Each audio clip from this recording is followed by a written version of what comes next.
All new here at 11 after seeing the horrific images that unfolded in Boulder, Colorado. We're talking to a former SWAT team member here locally about how we can protect ourselves. And it's almost these days to say when we find ourselves in a situation like this, not if, from what we've seen across this country. Earlier we talked to Chad Ayers about this and giving us some advice from his own law enforcement experience about what we could do if we are faced in a life or death situation. Fox Carolina's Shale Ramein diving into the survival tips for us tonight. And Shale, you never want to have to use them, but as Cody mentioned, it is sadly becoming more necessary.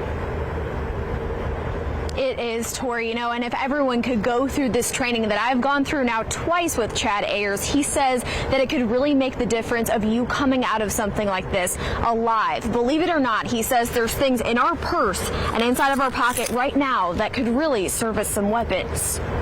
When you see that footage hit the TV, what goes through your head? Not again. Whether you're a civilian or a decorated former SWAT member like Chad Ayers, images of 10 innocent people murdered is traumatic to take in. Hollywood's kind of shown us when gunfire kicks off, you lay down.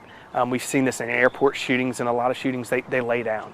And you're a stationary target at that point. Ayers tells me between panic and adrenaline, common mistakes can separate you from making it out alive. So people as creatures of habit feel like, oh, I've got to run back to that front door.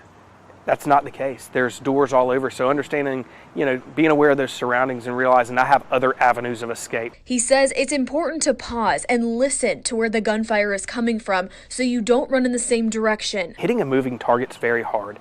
I want to make it as difficult as possible. Run. Just run. Run zigzag. As we saw in Colorado, there's always a chance of facing the gunman. Use what you have as an improvised weapon. Use what's on the shelves. Using your cell phone, a bottle of water, anything in reach to throw at the gunman. Throw it, and the time I got that, the same time you're releasing those keys, go for this thing. Ayers showed me how to buy minutes using just my keys, a small weapon that could make a big difference. They think they're in control because they show up with these guns. And a lot of times if you just disrupt that mindset and you put a little loop, a wrench in their plan, it gives people the opportunity to act and to join in, and it helps subdue him.